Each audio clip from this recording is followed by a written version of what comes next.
My parents bought a house in the middle of nowhere. The original owner of the house died by suicide in the garage. The next man who owned the house rented the house to a friend. The friend died while living in the house. The man then sold the house to my parents. He died 2 weeks after my parents closed on the house. Before moving in, my dad befriended a couple in town, and after hearing about the house, the wife insisted on coming by and smudging the place. My dad didn't believe in any of the nonsense about the house being haunted or having bad juju, but he let her sage anyway. That didn't do any good though, because my dad died very unexpectedly a few months later in a freak accident at the house. My mom sold the house to a young couple who I'm hoping don't have horrible luck with the place. If I had the extra money laying around, I would have bought the damn thing from my mom just so I could light it on fire.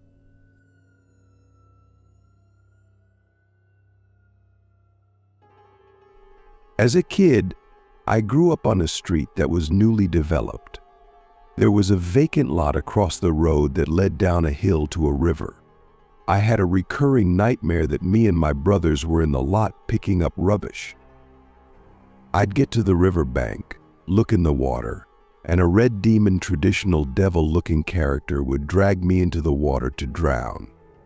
I'd wake up terrified. This happened a lot when I was a kid, but as I got older, the dream stopped and I didn't really mention it to anyone. Fast forward many years later, and my 5-year-old daughter wakes up crying from a bad dream. I comfort her and ask her if she wants to tell me what the dream was about. She tells me I was in a field picking flowers, and I got too close to the river. And a red devil dragged me and I didn't know what to say. It sounded just like my dream from when I was a kid. She has had the same dream a few times since as well.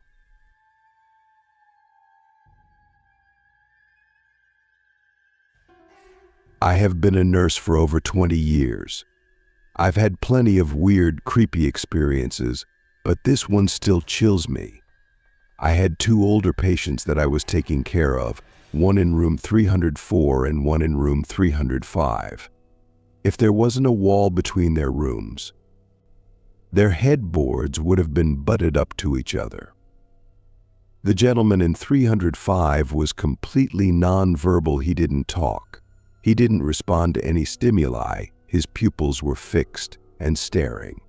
He was physically still alive, but mentally not there at all. My patient in 304 was basically there to die, but she was completely alert and oriented. Suddenly, in the middle of the night, she took a turn for the worse. She was struggling to breathe, panicking, begging for help, but adamant that we don't do anything to save her from dying. I turned up her oxygen, called the doctor to get orders, then started doing what the doctor ordered to try to get her comfortable again. While I was administering meds, my nurse tech came to the bedside next to me. In an incredulous voice, she said, "You have got to go see room 305. I had another nurse stay with my patient in 304 and headed to 305.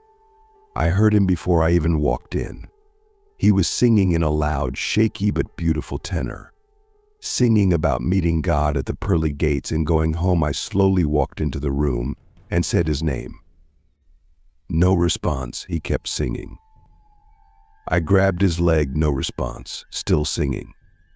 I gently shook his arm, but he still did not respond to me at all. He was just laying in bed, staring out at nothing, and singing hymns about going home to heaven. I stood and listened for a few seconds, but I eventually went back to my dying patient.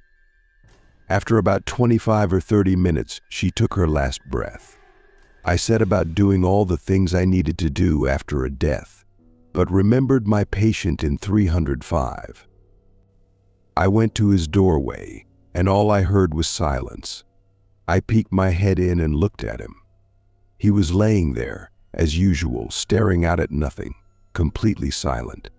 Once my other patient passed, he stopped singing, and I never heard him make another sound the rest of the time I cared for him.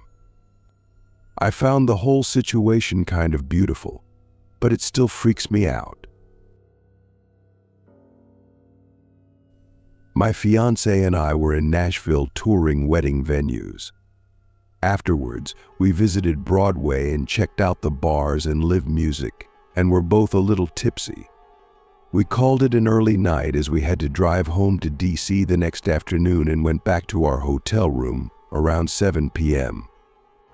We took a nap, then around 9, we ordered takeout and ate in the room, talking about the day. Our hotel room was set up a bit oddly. The front door opened into the sleeping space, and past the bed was the living room, separated by protrusions coming from the wall. My fiancé went to sleep, and I stayed up for a bit scrolling on my phone. I don't know what time I eventually went to bed. At some point in the night, I woke up on my side, facing the living room. I felt like I was being watched. I opened my eyes, and there was a shadow person tucked into the protrusion separating the rooms. I felt like they were staring at me. I've had paranormal experiences before, so I wasn't immediately terrified. They were about 5 with shoulder-length curly or poofy hair. Think a silhouette of Sirius Black. I acknowledged them and told them they could stay if they were respectful and minded their own, and that we would be out of their space in the morning. I rolled over, hugged my fiancé, and went back to sleep without incident. We checked out of the hotel, got breakfast, and hit the road the next morning. It was pitch black as we were driving through mountains when my fiancé said, "Oh, I forgot to tell you about this dream I had last night." He proceeded to tell me that he was dreaming that he opened his eyes and there was a figure standing over him nose to nose, almost inspecting him. The dream then shifted, and he was now watching himself and the figure from a third person's perspective. He said that the shadow figure was mirroring him when he moved to get around it. It mimicked him and blocked him so he couldn't get to me, and he couldn't get away. My heart was pounding when I asked him what it looked like. He said it was hard to tell because there weren't identifiable features. They were a shadow, but they did have distinct poofy hair that reached its shoulders. I was shocked. I told him that I had never planned to tell him what I had seen because I knew he got uncomfortable when I did that kind of thing, and I thought it had left us alone. But I then told him how I had seen the same figure in the corner of our room. We were both shocked, and needless to say, we did not go back to that hotel on our wedding planning trips to Nashville.